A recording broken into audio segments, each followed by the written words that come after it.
Hey everyone, in today's video I'm going to talk about zigzag stitch. So I use this mainly in 4 different places. So the first one is on the inside of the fabric. Here, this is where I join 2 pieces of fabric. That's the front and the back. And at the end I have put a zigzag stitch.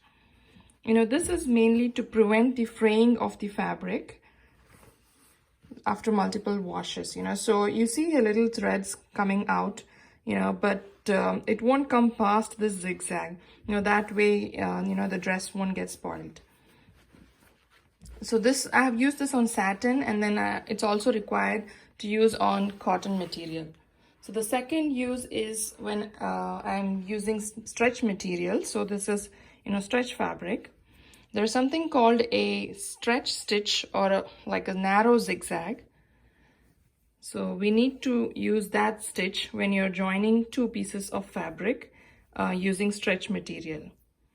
We should not be using straight stitch when we are stitching with knit material. Otherwise, once we stretch the material, then the straight stitches will come out. So we always need to use a zigzag stitch here. You can either use a stretch stitch or a zigzag. Stretch stitch is nothing but a narrow zigzag.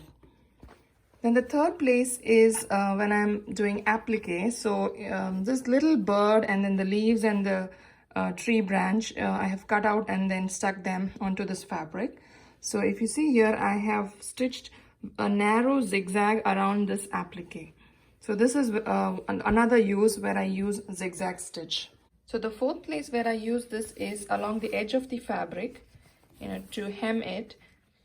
Here, this is a zigzag which is achieved by using a picot foot. Now let's get to the machine and take a look at the zigzag stitch. In my machine, 04 is a zigzag stitch. This is the stitch that I use to stitch on the inside of the fabric from fraying. And 02 is a stretch stitch, which I use mainly to join or stitch knit fabric. And there are other types of zigzags here, but these are the 2 which I mainly use.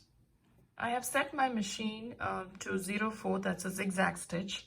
And this is the length and width of the zigzag stitch. For the most part, I will leave it as a default, but only when I'm stitching around the applique, that's when I reduce this one to 1.2 or 1.4. Let's go with the default for now.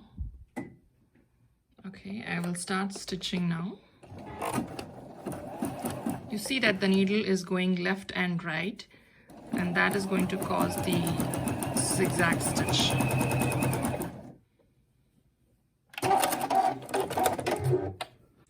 So this is how the zigzag stitch will look.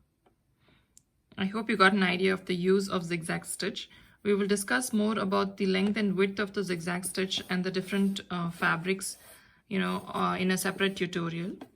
Thank you for watching. Take care. Bye.